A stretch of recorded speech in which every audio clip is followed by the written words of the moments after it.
hello, Grace. Thanks for coming back in. And in one of our earlier sessions, you described your concerns and your anxieties about not being in a relationship and about being in social situations.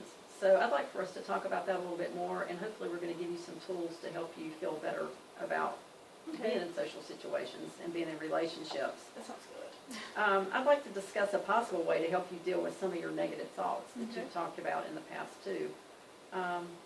Let's talk about some questions that might help you identify some of these thoughts. When you're let's say you're at a party or in some kind of social situation at work, what are you afraid might happen?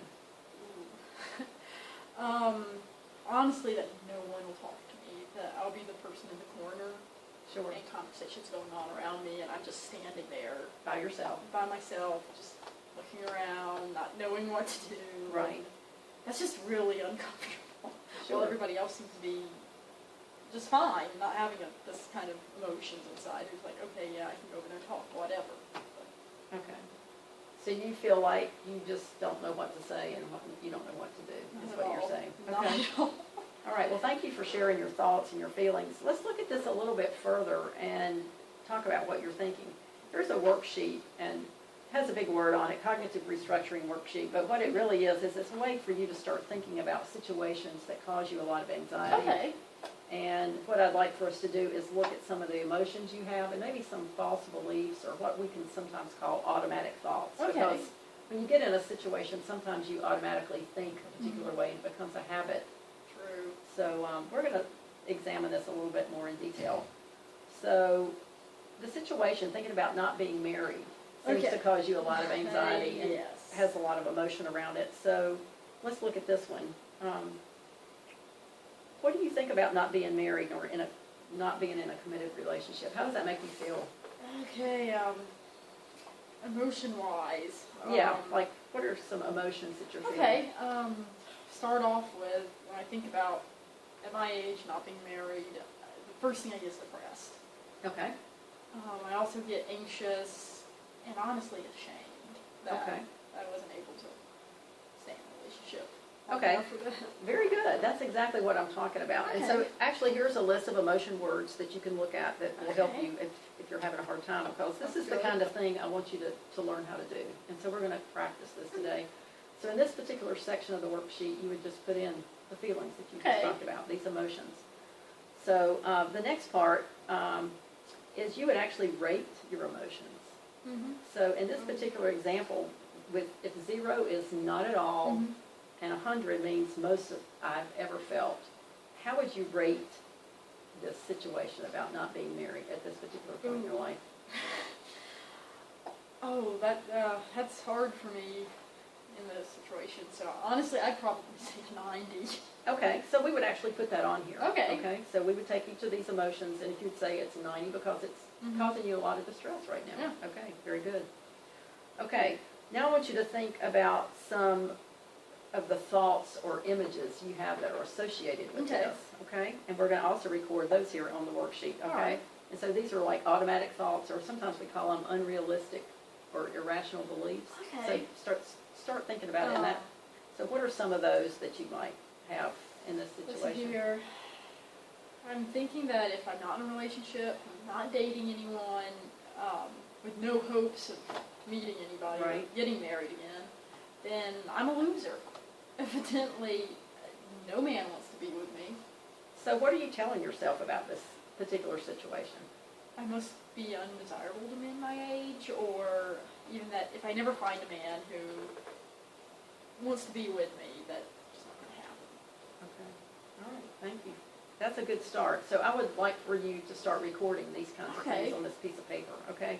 So we're going to take this a little bit further so you can start thinking through some of the thought processes that you have, all right? So if you think about this particular example, this automatic thought that you just gave me, what is the worst thing that could possibly happen? Ooh, the worst thing that could happen is that I will be alone for the rest of my life, and I will never really have any friends or a husband to do things with, to spend time at the holidays with, that sort of stuff. Right, right. So what does this say about your life and your future? It's kind of sad. It's kind of bleak and dismal, and it's not like how I wanted life to be at all. All right, all right. Okay, let's continue this thought process, Okay. okay? So the next thing I'd like for you to think about is your degree of beliefs that each one of these statements you've told me is true from 1 to 100%. So which of these thoughts would you consider to be the one that's given you the most distress? Okay, definitely that I'm a loser. I'll never be married again because of that. That's really troubling to me. Okay. And what's the evidence that supports or that contradicts that this is really true? That you really are a loser and that you're never going to get married again? Supporting it, as I said before in one of our sessions, I was married at Right. one time. That ended very poorly with a divorce, and it was a messy divorce. So honestly, I assume that since my ex-husband doesn't want to be with me, who possibly does? I mean, All I've right. had a relationship for 5 years since then. So. Right, okay. So I understand where your thoughts are coming from now. So does it help to talk about this a little bit? And yeah, we're actually going to sure. be writing some of these down too. Okay.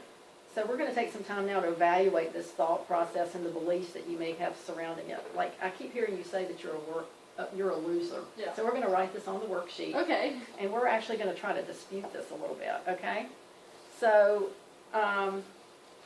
you said that you've been divorced for 5 years and you're not in a serious relationship and not married. So, what would you say the rating is for that on the scale of 1 to 100? 1 to 100, I would say 90%. Okay. So, does not being married mean that you're a loser? Do you look at other people who aren't married as losers? No, I don't. Okay, so the actuality is this is a pretty cruel distortion of yourself, Okay. right? So Yeah. this is the automatic thought, and we can actually evaluate and modify that in some way, okay? So we would actually fill that in on this section of the worksheet. So the statement, I'm a loser because I'm not married, is your automatic thought in section 3, and then the evaluation of that thought is going to be recorded here. Okay. I sort Okay. of get where we're going with this, yeah. Okay, so does not having a husband and being married mean that you're a loser?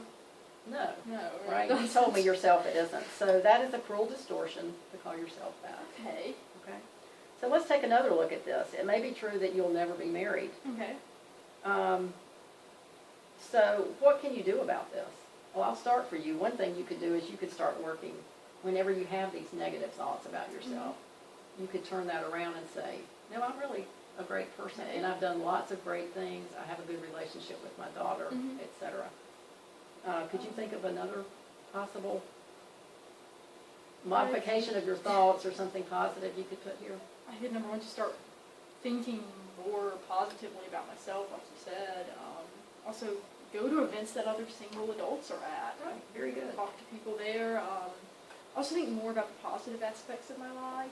Okay. Like you said, the good things that I've accomplished in the past and that I'm doing now. Okay, very good. So this is a start, and I would like for you to take this worksheet, look at it a little bit more, and try to see if you could do this for homework and actually add to this.